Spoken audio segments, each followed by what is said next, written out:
Bienvenidos a una nueva edición de Infoconstrucción. En esta oportunidad nos acompaña el ingeniero Roque Benavides Ganosa. Él es decano del Consejo Departamental de Lima del Colegio de Ingenieros del Perú, a quien le brindamos la bienvenida y el agradecimiento por su tiempo. Muchísimas gracias por esta oportunidad.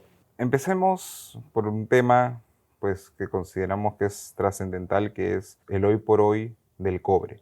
¿Qué hace falta para acelerar la entrega de los permisos para la ejecución de nuevos proyectos en general, pero específicamente de cobre? Yo creo que la minería en general sufre de los mismos problemas que sufre toda la sociedad y toda la economía peruana. Y es que nos hemos complicado la vida con muchos ministerios, con muchos trámites para lograr los permisos. Y eso se da en las grandes ciudades. Para abrir una pequeña tienda se necesitan permisos municipales que también toman mucho tiempo. Pero si eso lo multiplicamos por 100, cuando estamos en el área rural, lejos de las zonas de las ciudades, bueno, tenemos los mismos problemas, con el agravante de que las poblaciones a las cuales nosotros servimos tienen la impresión de que la empresa tiene que solucionarle todos sus problemas. Y el Estado brilla por su ausencia. Y entonces todo eso hace que se retrasen los proyectos mineros. Usted dice especialmente los de cobre. Muy bien, porque la verdad es que la mayoría de los proyectos que tiene el Perú en la industria minera son proyectos de cobre. Y eso nos llevaría a hacer en muy corto plazo, si nos ponemos las pilas de sacarlos adelante, nos llevaría a ser el primer productor de cobre del mundo. Estamos a 2.5 millones de toneladas de diferencia entre Chile y Perú, pero el Perú tiene mucho más proyectos de cobre, y si es que sale Tía María, Michiquillay, los sulfuros de Yanacocha, La Zanja, Tantahuatay, si sale La Granja, si sale Cañariaco, por supuesto Zafranal, ni que se diga, y se me vienen a la mente esos proyectos, todos de cobre. Creo que es muy importante. Y el precio del cobre tiende a subir, y tiende a subir por una cuestión elemental, porque la tendencia moderna es a los carros eléctricos, que consumen 4 veces más cobre que los carros a combustión. Hemos tenido información de que si es que el consumo de cobre continúa como hasta ahora, en 6 o 8 años plazo no habrá suficiente cobre en el mundo para la demanda que tenemos.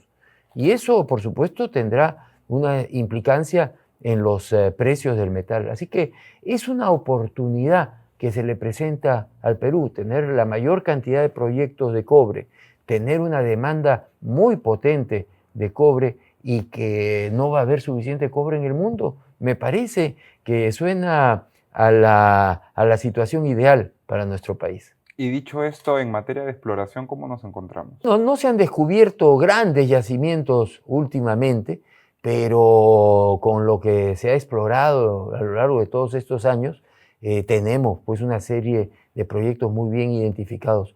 Yo debo resaltar el trabajo del INGEMET, que ha hecho un levantamiento de toda la cordillera, de todo el país, y por supuesto el hecho de las cuadrículas que ellos manejan para el otorgamiento de las concesiones mineras, ¿no?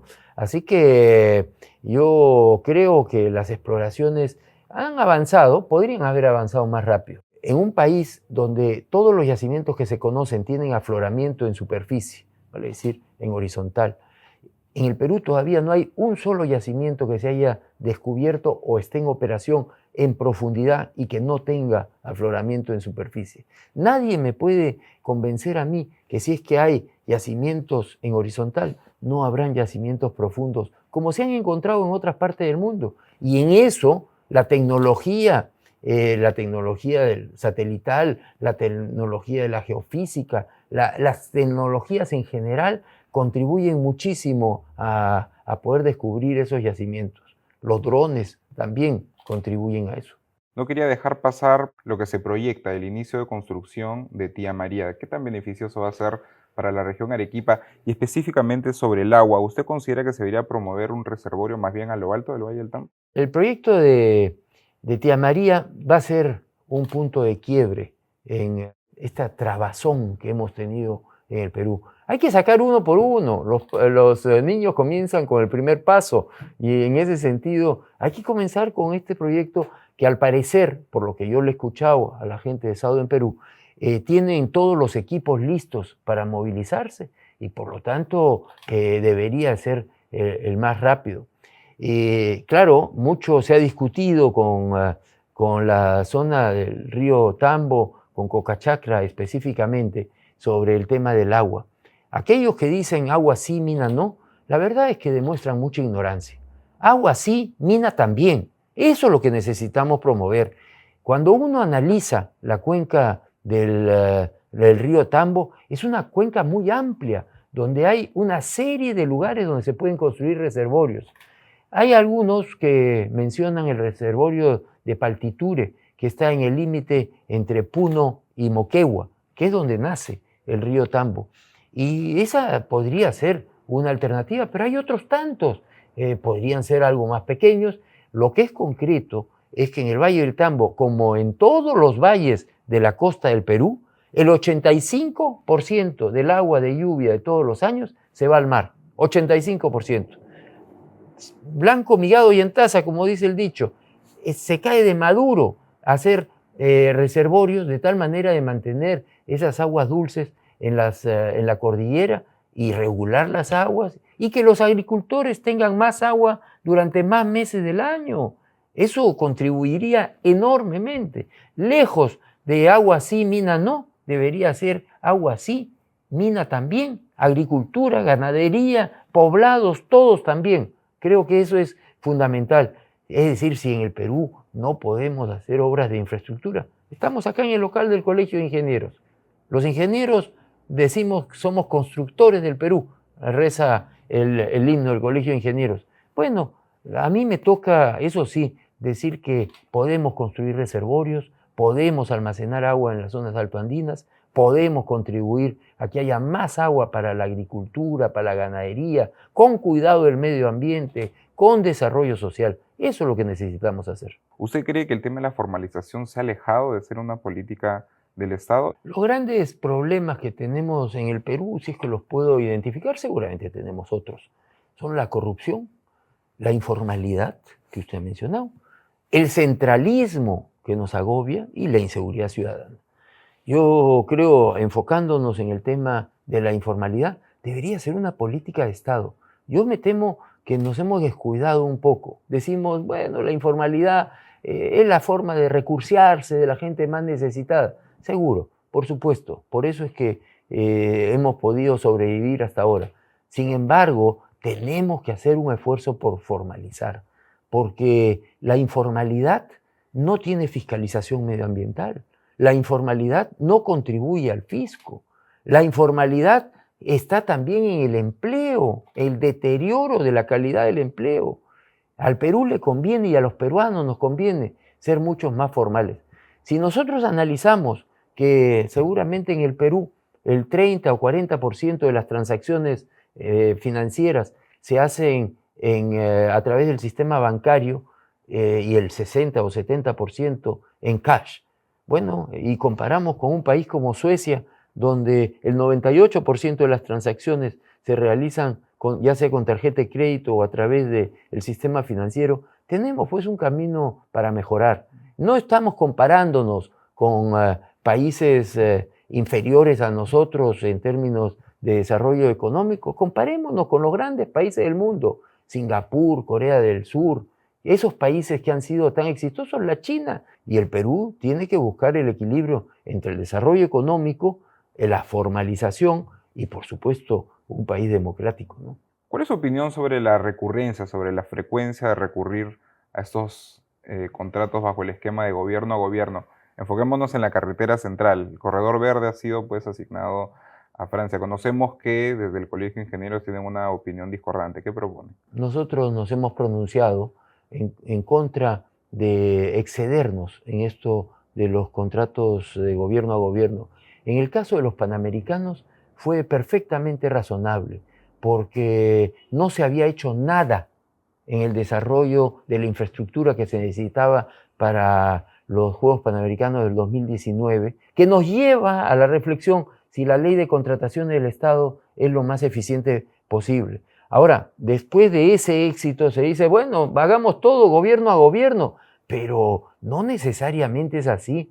En defensa de la ingeniería nacional, en defensa del Colegio de Ingenieros, yo tengo que decir que en el Perú hay muchos ingenieros competentes, muchas empresas de ingeniería que podrían realizar los trabajos. Solucionemos el problema de la ley de contratación del Estado. En el caso particular de la carretera central, nosotros hemos hecho nuestra la propuesta que hizo el gobierno regional de Lima, que era una propuesta que salía de La Chutana y llegaba a Pachacayo, que está entre La Oroya y Jauja. Mientras que el gobierno regional de Junín planteaba una carretera que era esencialmente una variante de la carretera central actual, con el agravante de que se haría pasando por Cieneguilla, por la quebrada de Tinajas y llegando a Pachachaca, que está antes de La Oroya. Y Pachachaca es una zona súper poblada. Yo sé que a nosotros en Lima, los limeñitos, nos preocupa mucho que Cieneguilla, que La Molina, sí, claro, pero Pachachaca hay que expropiar muchas viviendas y llega a un embudo que se llama La Oroya. Y entonces a nosotros nos parece que mucho más lógico es salir de La Chutana y llegar a Pachacayo. Pero al parecer el Ministerio de Transportes ha insistido con esto y entiendo que siguen con el estudio de factibilidad con una empresa francesa que está cuestionada por los organismos internacionales. No tengo nada en contra del gobierno francés ni en contra de una compañía específica, pero el Colegio de Ingenieros tiene pues el derecho y la obligación de dar su opinión, y esa es la opinión que hemos dado. Sin embargo, cuando se han presentado estos esquemas de gobierno a gobierno, los resultados no han sido los mejores. Tenemos el Hospital de Lorena en el Cusco, pues tenemos otros casos. Más bien, una alternativa podrían ser los PMO. El gobierno a gobierno que se hizo luego de la reconstrucción del norte, es decir, han entrado pues en todo el Perú, en hospitales, en escuelas, en carreteras, que se desvirtuó totalmente el gobierno a gobierno para el aeropuerto de Chincheros. Es decir, no sé, yo tengo la impresión de que el PMO en general es un Project Management Organization, ¿no?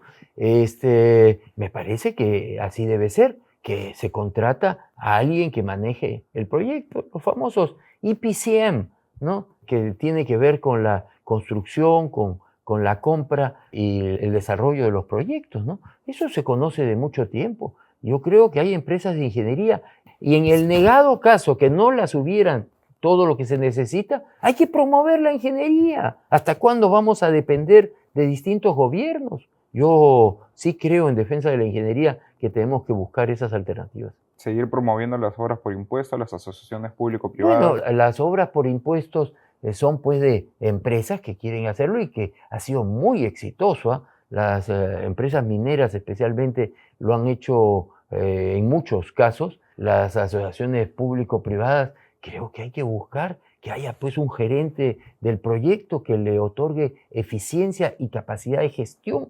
al Estado, que a veces le falta, no cabe la menor duda. Acá el que está fallando, en el fondo, es el Estado. Acá lo que está fallando es esa legislación sobre contrataciones del Estado que debería ser pues mucho más dinámica, más flexible. Tiene que haber en otros países del mundo leyes de contrataciones del Estado que funcionen bien, y eso puede haber pues, como se dice, un copy-paste de lo que se hace en otras partes del mundo. Sobre la reciente propuesta del Ejecutivo de crear esta nueva cartera del Ministerio de Infraestructura, ¿será la solución final pues, para sacar adelante los proyectos, elevar la competitividad?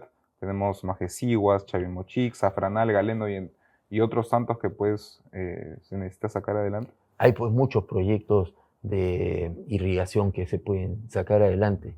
Nosotros sí creemos que regresar a un Ministerio de Obras Públicas. Eso es lo que había en el Perú hace muchos años. Eso es lo que se ha denominado Ministerio de la Infraestructura. En el Perú, el Estado peruano tiene 19 ministerios. 19 ministerios. Vale decir, son 19 ministros que en teoría reportan al presidente del Consejo de Ministros y a la presidenta de la República. 19. En gestión moderna, seguramente las empresas tenemos 4 o 5 personas que reportan al gerente general, al presidente del directorio, pero no 19. Acá hay un problema. Una alternativa, a mí se me ocurre, es hacer, pues, no sé, 4 o 5 superministerios y que debajo de ellos estén las viceministerios que también sean, pues, muy potentes. No se trata acá de pretender que haya, pues, un despido masivo de funcionarios públicos. Yo creo que el Estado en el Perú es relativamente chico en términos de número de personas que trabajan en el Estado. Lo que es un andamiaje, como decía un expresidente del Perú, y que realmente es muy desordenado. Creo que tenemos que ordenarnos para que nuestro Estado sea mucho más eficiente. ¿Qué papel jugará a su consideración el megapuerto de Chancay? Y respecto al tema de las vías, ¿cómo se estaría manejando? ¿Qué propone el colegio? Es extraordinario esto del puerto de Chancay. Yo creo que hay que sacarse el sombrero de lo que ha logrado compañía minera Volcan atrayendo a COSCO al Perú. Va a ser, pues, el megapuerto del Pacífico, envidia de muchos países en la América Latina. Yo creo que es desde ya un éxito. Sin embargo, hay que enfrentar el tema de que hoy por hoy, sin el funcionamiento del puerto de Chancay, en la zona de Puente Piedra hay unos atracones terribles, cuesta mucho más tiempo salir hacia el norte de Lima que hacia el sur, y entonces ahí lo que está faltando es infraestructura. Hay alternativas. Las alternativas son construir, pues, una carretera panamericana norte elevada, un viaducto. Eso es una alternativa. La otra es un ferrocarril entre Chancay y Callao, y ya después, en base a ese ferrocarril, alargarlo tanto al sur como al norte. Yo creo que la propuesta que hacía Pedro Pablo Kuczynski del ferrocarril costero era muy importante, y creo que el Perú necesita tener una política ferroviaria mucho más agresiva. El Colegio de Ingenieros, específicamente el Consejo Departamental de Lima, ha hecho seminarios al respecto. Ferrocarriles como Abancay-Marcona son fundamentales, de Cajamarca a Bayóvar, fundamental. De repente, inclusive, además del ferrocarril de la costa, tener un ferrocarril de la sierra.